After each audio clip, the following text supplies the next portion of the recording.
Good afternoon, ladies and gentlemen. Welcome to the Bob Unger Show.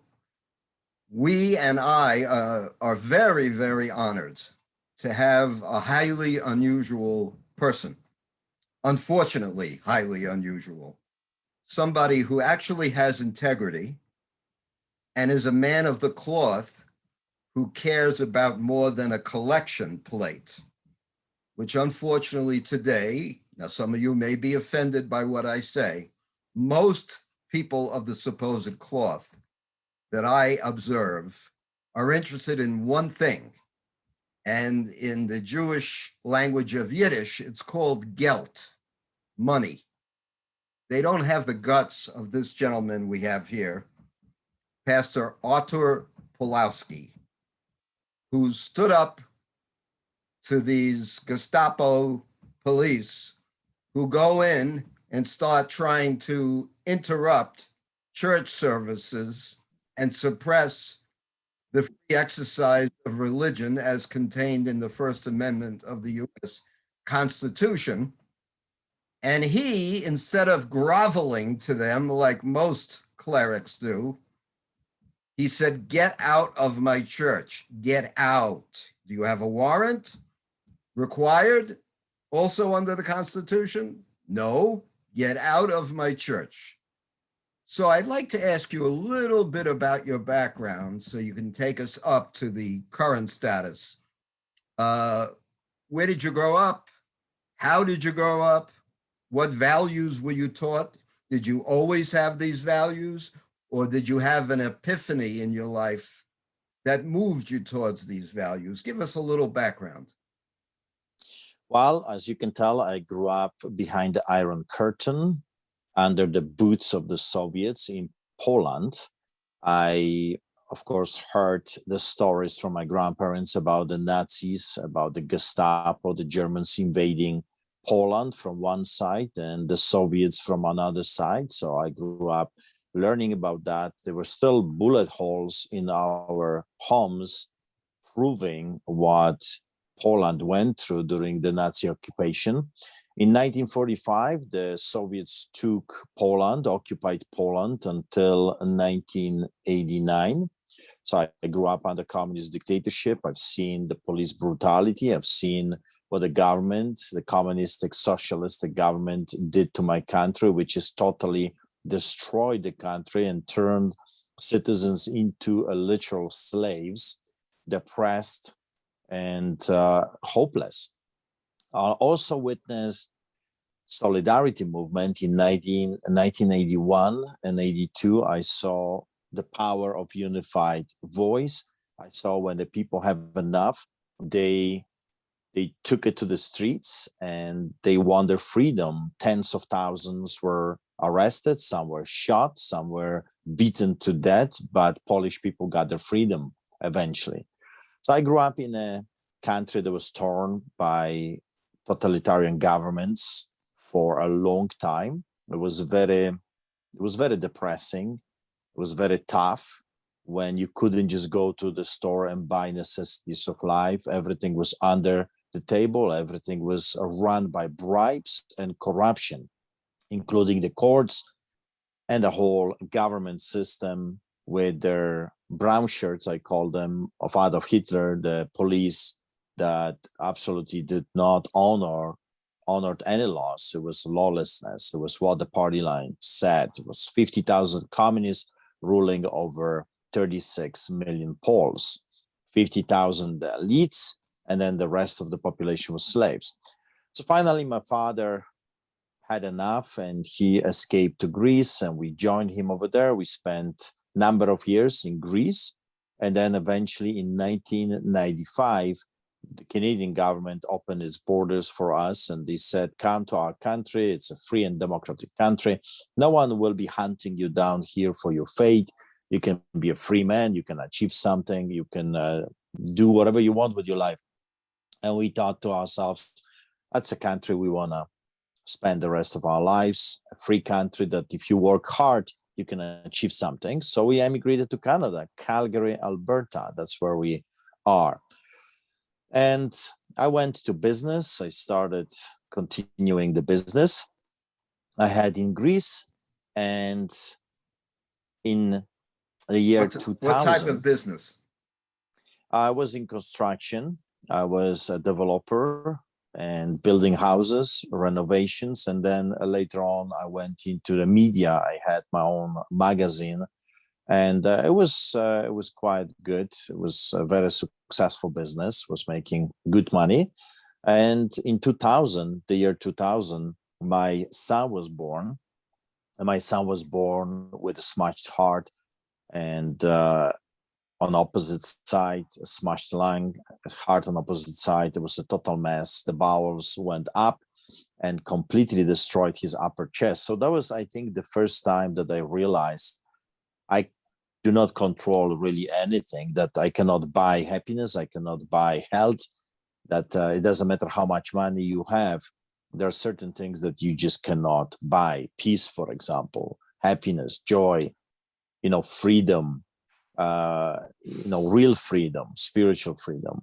You cannot buy health, really. If something is so broken like it was in my son, and the experts said that there's no chance for him to survive, well, I went into a rebellion towards God. I was yelling at him, I was screaming at him, I was saying, why me? What do you want from me? Why are you doing this to me? Of course, the typical approach to blame someone or something.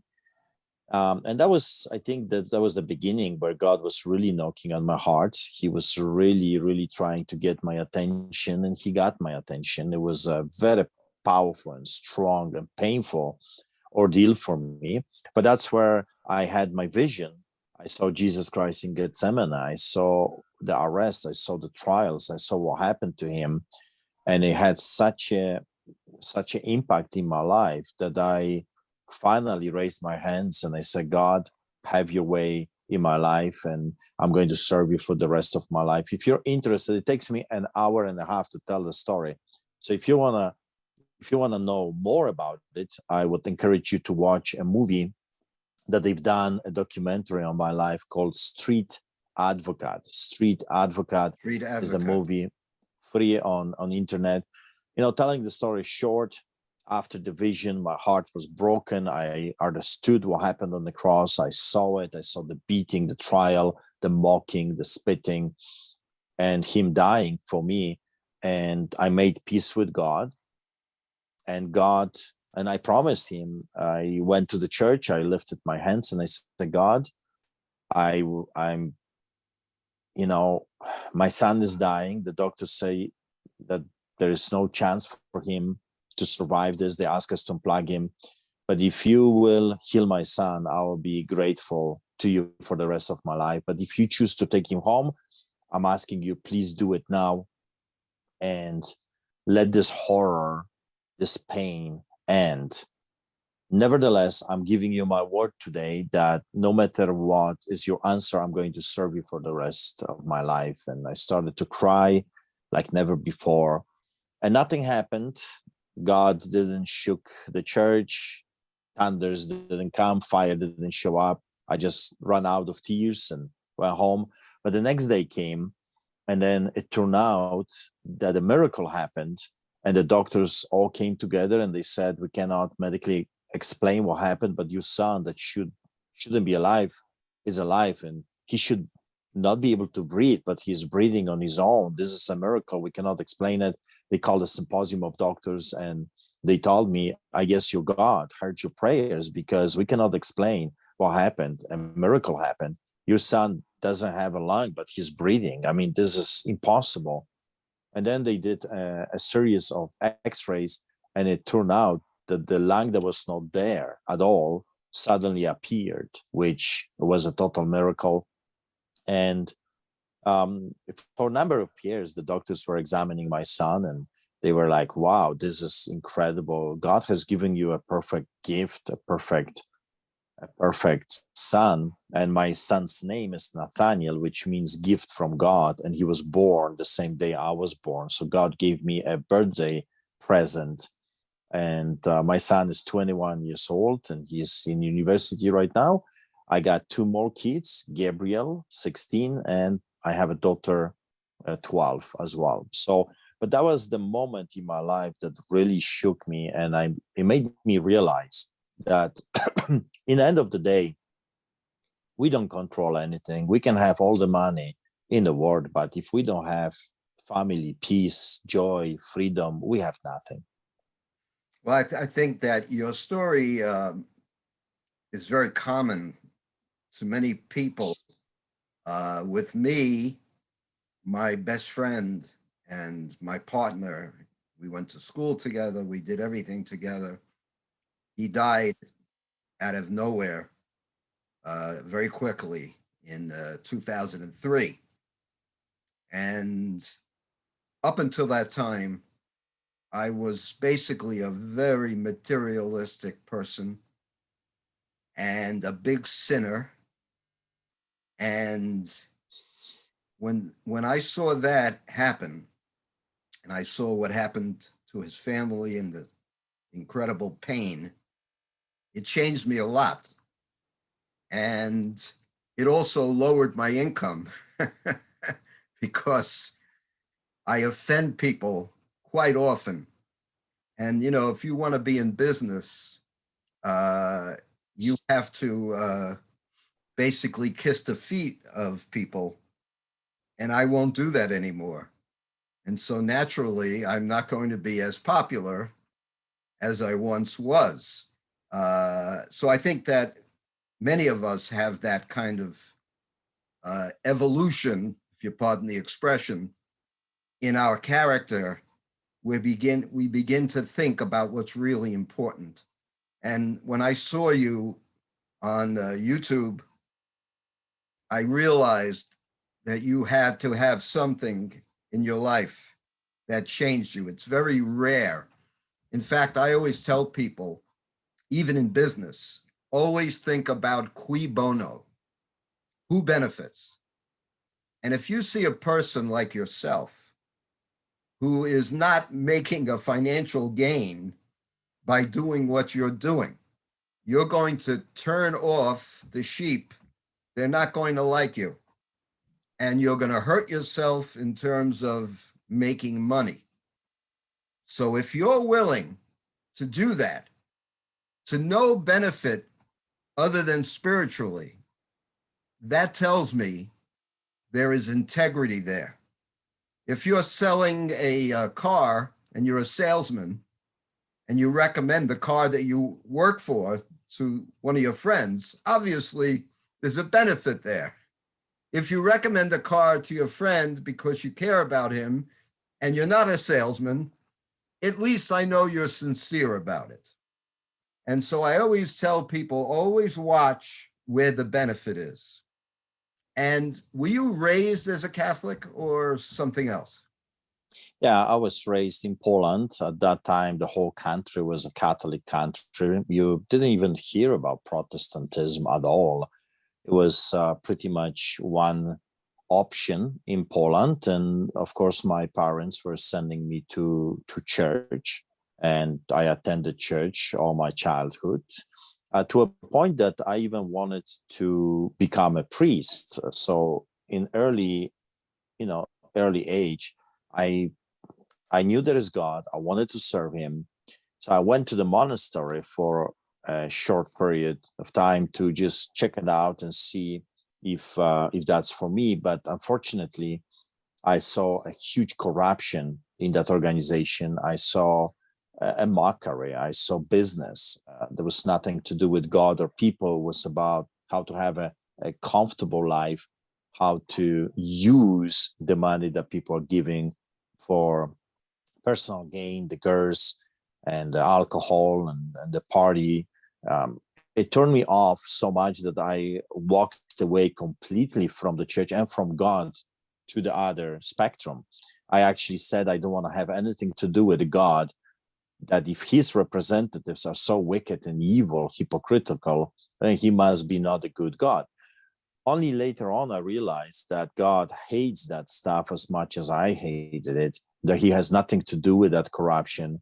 He speaks against that corruption. And I made a terrible mistake by associating the deeds of the people with God. And I went and I started to work for not very good people. I started to smuggle things into my country. I became a smuggler. I smuggled gold, alcohol, everything, pretty much everything. And I was thinking of smuggling guns from Kazakhstan, former Russia, into Poland. And that's where we decided to escape, and we end up in Greece. But the point is this, you cannot associate the actions of a fallen people, sinful people, with a holy God. God hates corruption. God hates sin. And just because people are doing terrible things, that doesn't mean that God is behind it. Actually, he is not. He wishes that none shall perish. He wishes that all the wicked people would come to him, but if they will not turn from their wicked ways, they're going to be judged. So I lost a number of years of my life by drinking. I became a major drunkard. I bribed the police. I bribed the politicians. And I was working for the richest people on the planet Earth. And I participated in their evil lifestyle because I was turned off by religion. And then I met my wife. I met my wife in Greece, and she is a Polish lady, and she loved God. She was born again believer, and she was telling me about this God. And I said, I don't want to hear it. I don't want to have anything to do with religion. I said, the church is worse than mafia, because when I work with mafia, I give them what they want and they leave me be. But in the church, they always want money. They're constantly talk about money. So I said, I don't want to have anything to do with the church. They're worse than mafia. But women, right? They got this unbelievable power. And slowly she was taking me to church. Slowly she was bringing movies so we can watch together, and books that I can read. And finally I decided I have enough of her Christianity. And I said, I'm going to prove it to you that those people are only for the money. That's the only thing they want. I'm going to read the Bible, and I'll prove it to you that this whole thing is just a lie. So I read the Bible and I got converted. I see. And was your wife Greek Orthodox or Eastern Orthodox, or was she originally a Catholic? Originally, she was a Catholic from Poland, like majority of the Poles, and then she emigrated to Greece, and she attended a small Pentecostal church, a Protestant church, and she read the Bible, and she was telling me about the other side of the story, that God hates religion, he hates corruption, and he had nothing to do with the corruption that I observed in the Catholic Church. Right now, we are non-denominational, because after years of being a pastor and seeing both sides of the spectrum, the Catholicism, the Orthodox, and also the Protestant church, I see the same problems everywhere. The moment people get control over other people, they want to abuse that power. They want to use it for their own benefits. And I decided, you know what? I don't want to have anything to do with the organized religion. I want to worship God according to the Bible. I want to obey what he says, feed the poor, which we are doing right now 4 times a week for the past 22 years. We're taking care of the homeless people. 4 times a week, we feed thousands of people on the streets of Calgary. The Bible says, take care of the orphans, the widows, and the poor. The Bible is a book of not just words. Talk is cheap, but the Bible is a book of action. God so loved the world that he came and he died for us. He left his throne, he died on that cross, and he rose from the grave. This is a God that loves people so much that he was willing to come and became an ant like me and you, just to give us a message that there is hope, that there is love, that he cares. That's an amazing God. And he was not selfish. He was not keeping everything for himself. He's sharing with us his goodness, his love, his kingdom, his healing. So since I became a Christian, I have seen thousands of people changed, touched, alcoholics delivered, cancer healed, aneurysm, people standing from wheelchairs. Like, at the name of Jesus, the Bible says, every every knee will bow and every tongue will confess that he is Lord. And I see this on a regular basis every single day. So my life is nothing like it was before. Even though the government is cracking, I got 28 COVID tickets, and I am surrounded by sometimes lots of officers. During our Christmas celebration, we had over 100 police officers and 52 police cars, about 20 bicycles, police officers on bikes.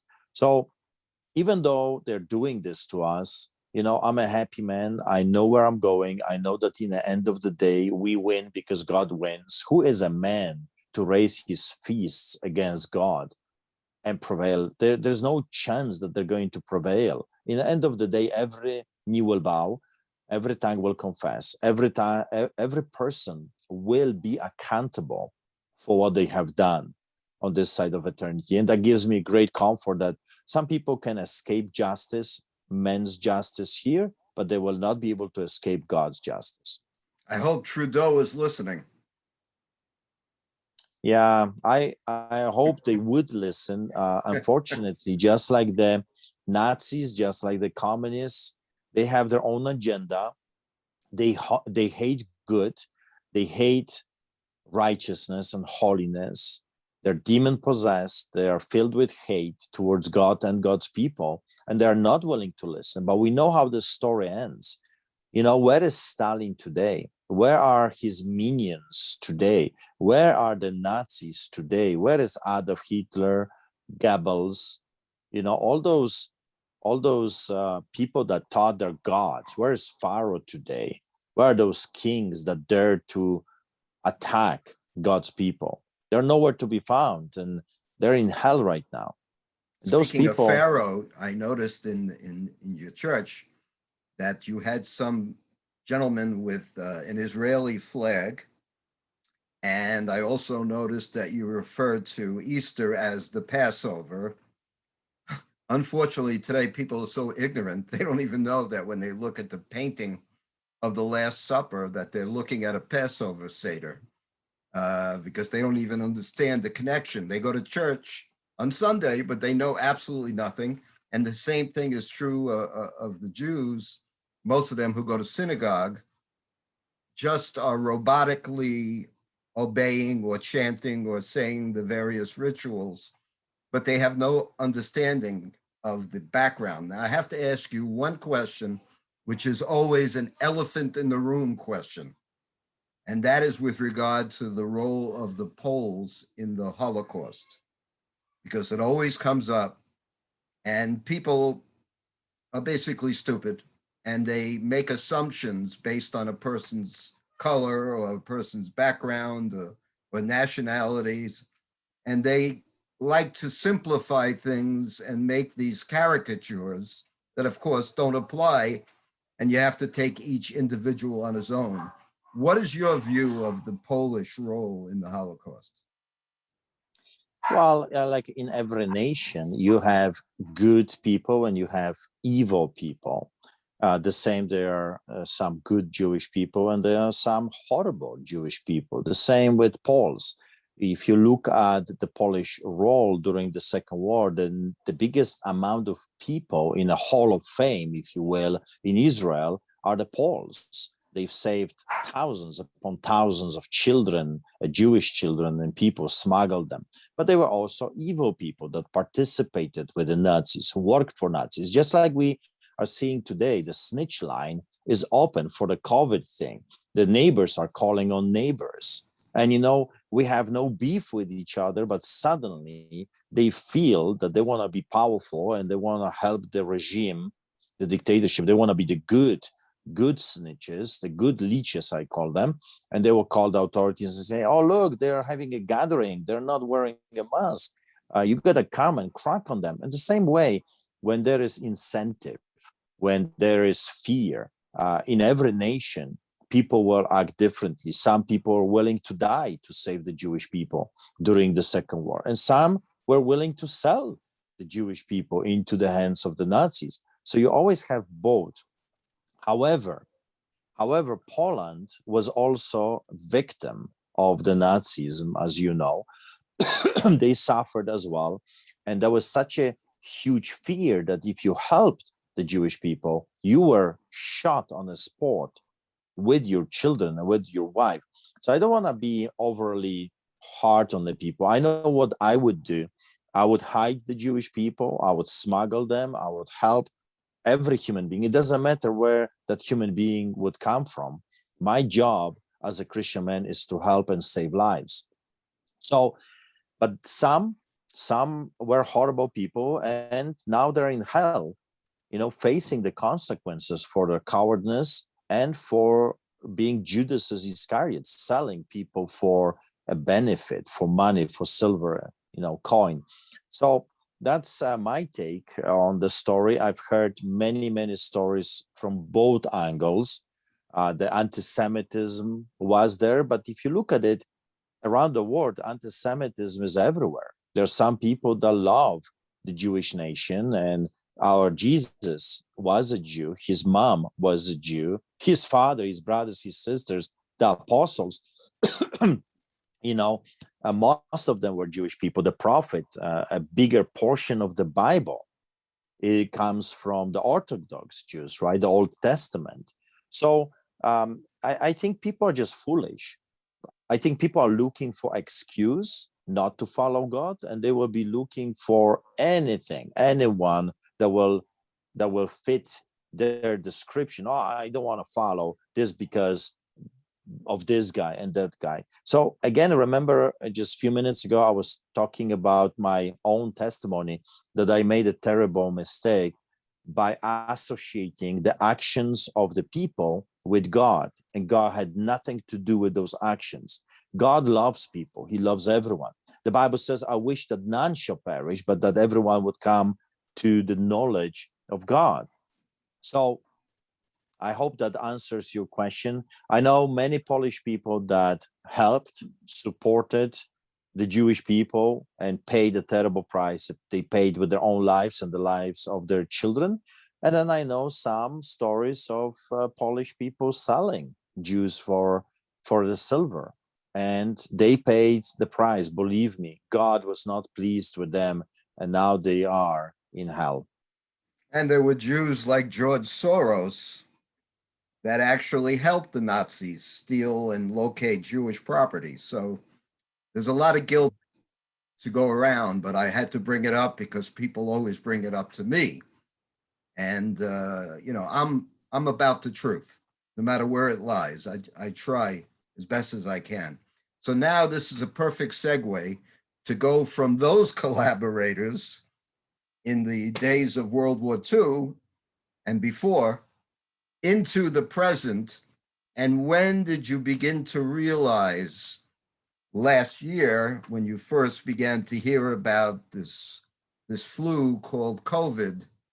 When did you begin to realize that something is very wrong? At the very beginning, actually, because we never wanted to shut down. You see, historically speaking, the church always was in the middle of pandemics, in the middle of war zones, in the middle of tragedy, because that's the job of a clergyman, is to help fellow human being, is to assist the dying, to help the sick.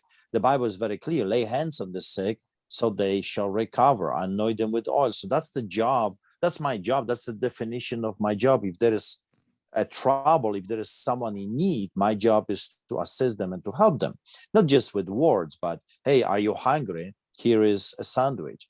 Do you need a house? I'll try to find something for you. You need a job. That's the definition of my job, is to save lives and to help human beings.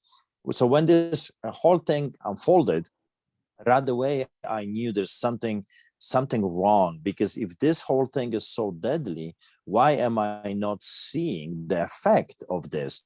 Where are the piles of bodies, like during the times of Middle Ages with the Black Plague and other, it just doesn't add up. What they're saying to us, it just, the data does not support it. So I started to Google things and phone friends all over the world asking, hey, what are you seeing? What is happening?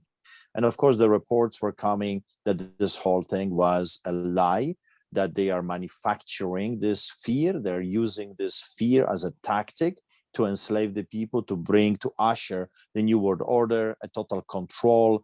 And they're using this as a means to harass, intimidate, and enslave people. So I started to resist. The Bible is very clear: resist the evil, resist the devil, and he will flee from you. I was the first clergyman in Canada to get a COVID ticket. As you can see, I got lots of them. It's just, I got 28 COVID tickets. I got summons to court. I have my number, the biggest number of officers is over 100 during my Christmas celebration, 100 officers, 52 cars, and 20 bicycles. And I had visitations from those people into my house during the night hours. I had detectives coming to me, giving me tickets. I have bylaw officers, health inspectors hunting me down on the streets where I feed people.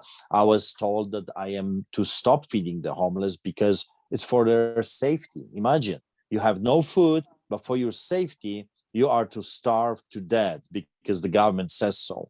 So I was resisting, and for that, I was getting tickets. Sometimes, one time I got 11 tickets in one day for feeding the homeless people and for giving people hope in the times of crisis. And then I started to have police officers and health inspectors, bylaw officers showing up at our other location. I pastor two churches. One is Street Church, and another, and the website is streetchurch.ca. And then another one is the Cave of Adullam, the story with David when he was hiding from King Saul when he wanted to kill him. And that's where he built his army. So I started the church in the building that is called the Cave of Adullam, the fortress. And I'm raising up an army of like-minded people that are willing to stand up and not only talk, but do stuff, feed the poor, resist the evil, push the evil away. And I started to have police showing up at our parking lot. One time they blocked the parking lot, preventing our parishioners from coming in. And it took us a long time to clear them out so people can come in. Another time they would come and take pictures of our women and children. And those are exactly the tactics of the fascists, the tactics of the communists. They will take your wife's picture and your children's picture, and they will send it to you saying, look, we know where your wife works. We know where your kids go to school. If you don't play nice, we're going to hurt them. If you're not afraid, we will go after your family. So that's why I call them the Nazis and the Gestapo and the communists, because their tactics are very identical to the tactics of the Nazis in the late 20s and in the beginning of the 30s. Later on, of course, everything intensified. And if I would do that in the late 30s, I would be shot on the spot. We're not there yet. They're not shooting people yet, but they're intimidating and harassing people, just like the Gestapo did, during the time of Adolf Hitler and the KGB during the time of Stalin. Interestingly enough, Goebbels said, Hitler's propaganda minister, he said that there is almost no difference between Nazism and communism. In fact, Karl Marx, in his book, called for killing people. We have to cull the people. And this swine, Prince Philip, that everybody is adulating in the media, and all the stupid people in the general population who think this guy was a great man. He was a eugenicist. You mentioned the Black Plague. He wrote in his own book, if I'm ever reincarnated, I want to come back as a Black Plague to wipe out a mass amount of the population. They call that culling the herd. So there's all kinds of iterations of Nazism, and you can call it communism, you can call it National Socialism, and people don't realize that they'll see somebody like me and they'll call me a Nazi or a fascist. I get this all the time. And I say, Nazi, I'm not a socialist. I'm a right-wing guy. A right-wing guy can't be a socialist, but they don't get it. They think No. that the two are opposite poles when in fact they're both, no pun intended on the word pole, opposite poles in another way. And Yeah. people get it. And Karl Marx never once in the Communist Manifesto, which I actually read along with Das Kapital. People today don't read any of these books. The only thing they're reading is Heather Has Two Mommies and Daddy's Roommate. But Marx himself never once attacked the rich. He only attacked the bourgeoisie. Those are the small business people. Those are not the big corporations. And if you notice, who is being wiped out with this lockdown Gestapo? It is the small worker. It is the small guy who has a luncheonette, a Greek diner. I know so many Greeks over here in New York, and I know a lot of the diner owners. They are being wiped out by all this. And Yes. people that have worked for 40 and 50 years off the boat, they started out as dishwashers or short order cooks, and their whole life has been devoted to this. Some of them work 7 days a week, 12, 13 hours, because in the old days, the diners were open 24 hours. Now they're not open 24 hours because they have no business.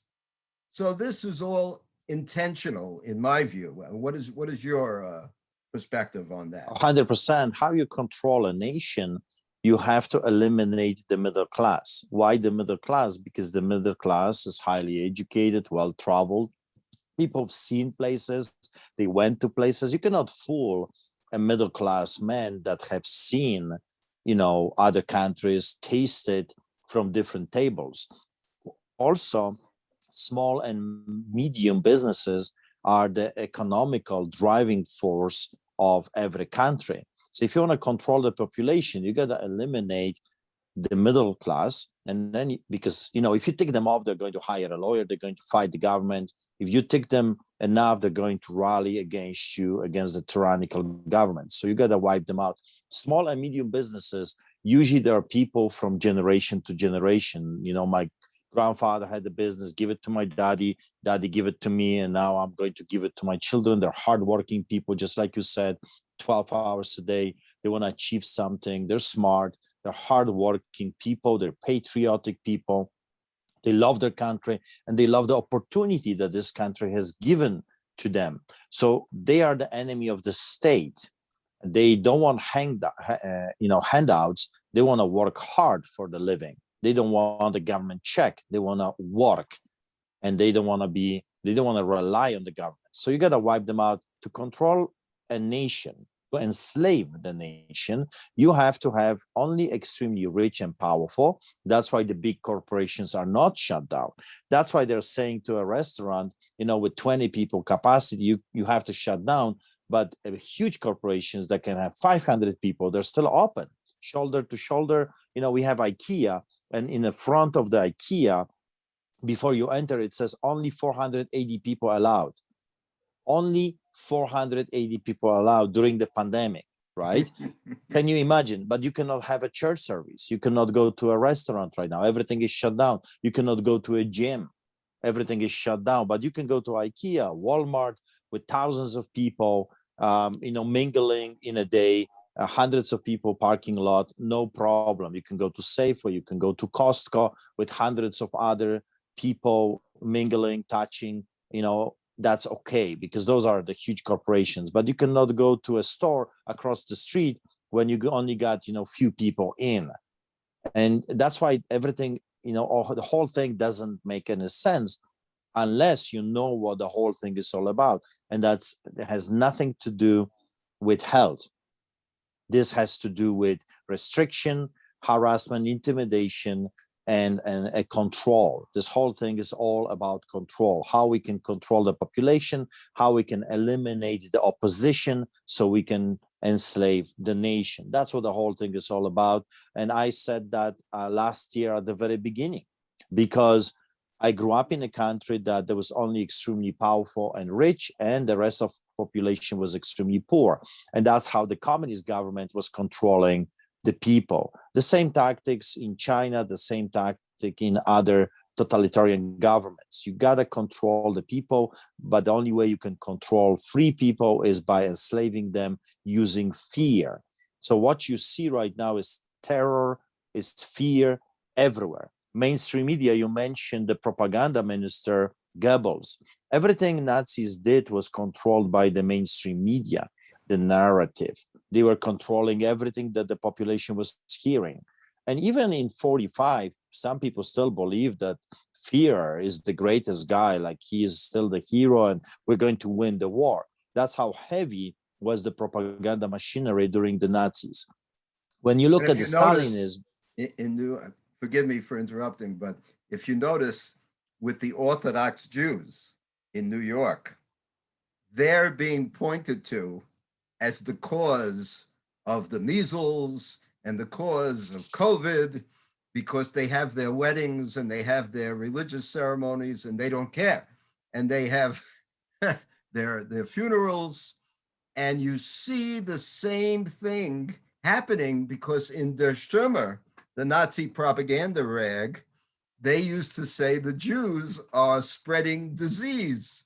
So here we have circa 2021 and de Blasio, the creep mayor, Cuomo, the slime governor, these people, these creatures, they're not even people, they're creatures. I don't even think they're human. I think they come from a different planet or straight from hell. They are attacking the Jews as germ spreaders. The same tactics. I said this so many times. You got to learn your history because we are seeing the repetition of history in front of our eyes. If you don't know where you came from, you don't know where you're heading. You have to learn the history, because if you don't, you're going to repeat the same mistakes of the past generations. And the tactics, the Bible says, known are to us the devices of the enemy. In other words, we know the tactics of the evil one. He's a liar, he's a deceiver, he's a manipulator. And that's what he's doing from the very beginning. He's manipulating, he's giving you enough truth mixed with lie that people would believe that this whole thing is a lie. It's like giving you a glass of water with a little bit of cyanide in it, right? It doesn't matter that the majority of the content is pure water and it's actually healthy. Just a little bit of poison is going to kill you. People do not realize that when you're mixing truth with a lie, the whole thing becomes a lie. And they're watching those stupid newscasts and they're actually believing what those people are saying. But the only thing they're saying is a lie, a propaganda. In Russia, during the Stalin times, is still there was a newspaper that everyone was commanded to read, was called Pravda. Pravda means the truth in Russian language, but there was nothing to do with the truth. It was all propaganda, it was all manipulation, all lies. But the governments wanted the people to read that because the government wanted the people to know what they wanted them to know. In Romania, for example, under the dictator Ceausescu, there was no food, there was no fruits, there was nothing in the stores. So he, for a presentation for the TV news, he commanded people to carve from wood apples and bananas and all kinds of different fish and this and that, and make a market, because he couldn't even get the real deal. So they had to carve all of that stuff. Oh, something died here. They had to carve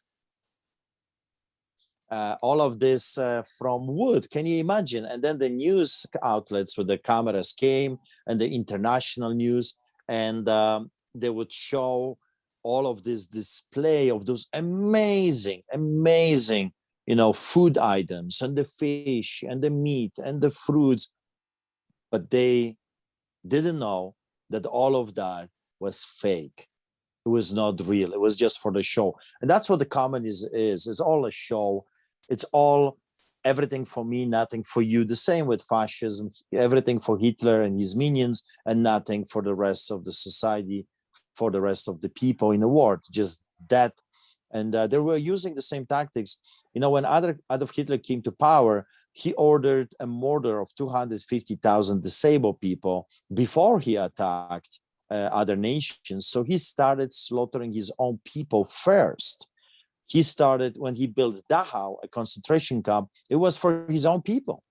He did that for his own people. He started to murder his own people, and then he moved to murder other nations. But it always starts within our nation. That's why you mentioned the governor, that devil, demon-possessed, wicked person, that unless he repents, he's going to spend eternity in hell.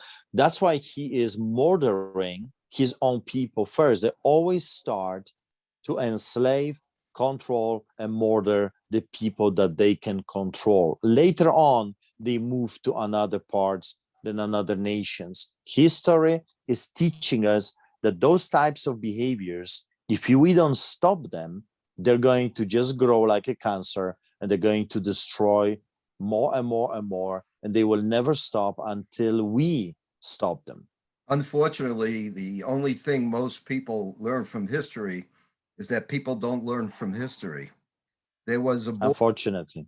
there was a boy named Pavlik Morozov in the Soviet Union, and there were actually statues in front of schools in the Soviet Union because Pavlik Morozov turned his parents into at the time that they had the NKVD, and before that there was the Soviet version of the Gestapo. They had many different names, but his parents were killed, executed, because he turned them in, and his grandparents killed him because he turned in his parents, and he's a hero there. And of course, the same thing is happening here. They are telling people in the commercials that you should turn your neighbor in and get a commission on the ticket he gets if you see him idling his car in the driveway. They actually had radio commercials in New York City that you will get a percentage of the ticket, like a bounty hunter, to go after your own neighbors in your own neighborhood. And this is exactly what people are doing. And people are basically thinking they're agents of the state. I was at a wedding the other day, and some idiot, I was the only man not wearing a mask, and my wife was the only woman not wearing a mask. Some idiot says to me, "Put on a mask." And I said to him, "I'm robbing the bank tomorrow, not tonight." Yeah. So this is what is going on, but we have to tell these people off. We have to be righteous like you. We have to be Maccabees like you. I'm sure you're familiar with the book of the Maccabees. That's even in the Catholic Bible. And, we celebrated the holidays of Easter and Passover.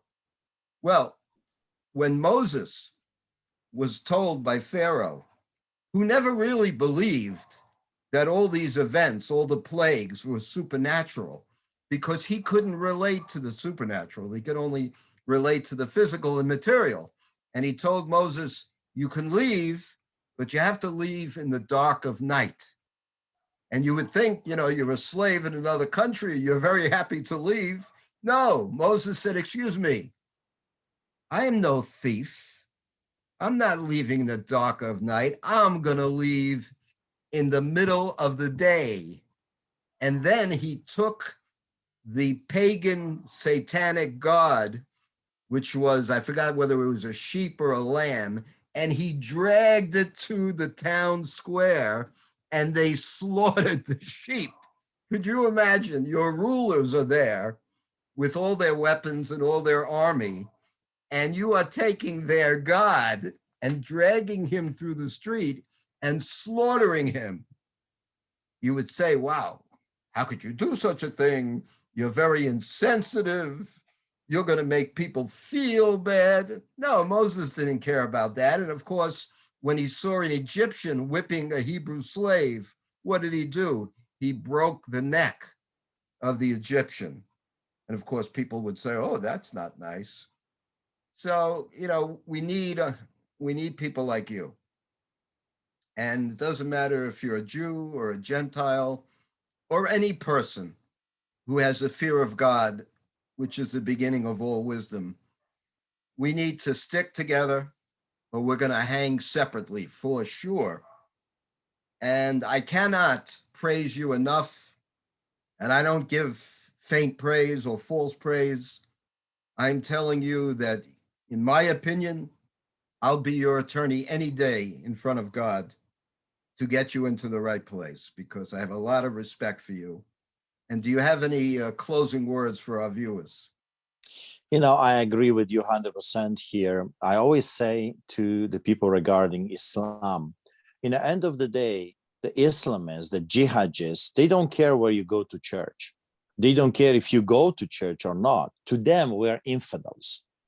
And the answer from them towards infidel is you're going to be shorter by your head, or you pay their taxes and you submit to their ideology.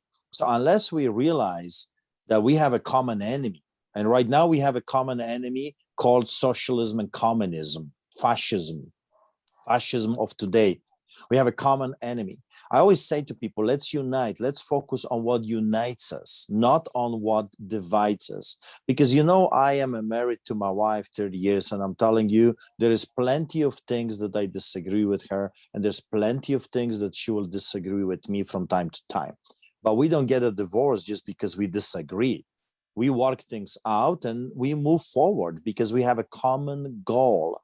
And here today with you and others like you, I say we have a common goal, which is to keep our freedom. So you can be different if you choose so, and I can be different if I choose so. It's okay to agree to disagree on certain topics. But if they will come for you, be sure of it, they will come for another man. I always said to them, they came for me. It's just a matter of time. They're going to come for you. And they laughed at me. They said, I'm a conspiracy theorist, and I'm just don't know what I'm talking about. No, history is teaching us that when they're attacking freedom of one man, they're going to come back for the freedom of another man. That's just how it goes. And we have a choice. Either we can submit to this, or we can push as hard as we can. And I'm not talking about armed revolution, shooting people and swords. No, I'm talking about peaceful resistance, just like you did at the wedding. No, I'm not going to wear a mask. I'm not wearing a mask either.